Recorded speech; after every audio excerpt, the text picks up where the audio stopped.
TCGplayer.com.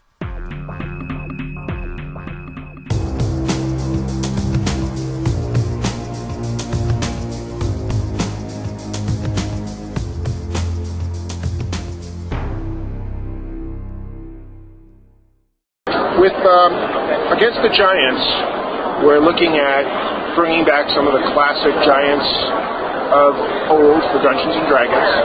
It's the first huge set for 4th edition, which means that while we are doing some of the classics like the Frost Giant and the Fire Titans and the Red Dragon, we're also doing some new stuff. The Death Giant appears for the first time. There's a huge Yuan-Ti that's made up of multiple snakes, and that's just... You're going to put that on the table and everybody's going to go freaking out because it's just really cool. And obviously with the term Against the Giants, that's also a prelude to a classic adventure that we're going to reinvigorate for 4th edition, but that's kind of a surprise. And you've now heard something we won't tell anybody. No one else has heard quite yet. Dungeons & Dread, which was the first 4th edition set, that's out now. That introduces the new gameplay with the new starter. It does take advantage of what we've done for 4th edition, make the game faster, smoother, more intuitive. Dungeons & Dread also includes a lot of classic things like the new Beholder, creatures along those lines, a couple of new dragons. The Iron Dragon appears for the first time in that set. Demonweb, which is the last set for the year in November, explores the Demonweb plane as well as the Underdark with more drow and things along the lines of the drow. It's a really cool set too. I just love getting the new minis.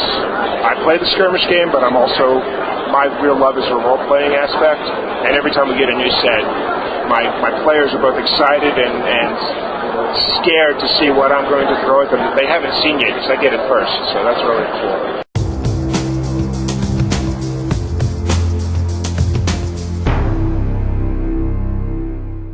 Still with 4th edition, it's still all about the story. Group storytelling is still a huge aspect of the game.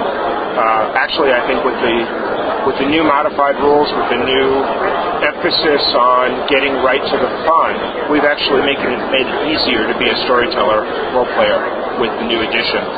And certainly with the minis, we provide you real-life examples of the monsters your characters are facing.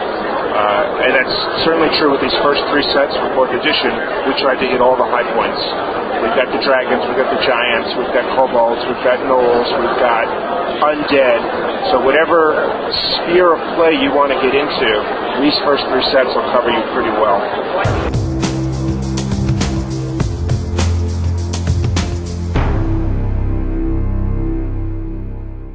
Certainly we do concentrate on the monsters. The monsters is what the Dungeon Master wants to grab to use in this game. Warband building for the skirmish game is somewhat more exciting with monsters than with player character types. But you'll still see player characters in every set, especially some of the new ones, with the new races that we've introduced. Against the Giants, for example, has some of the first of the new Dragonborn characters. And there are two in that set, and so they're great for player characters, but also used as villains.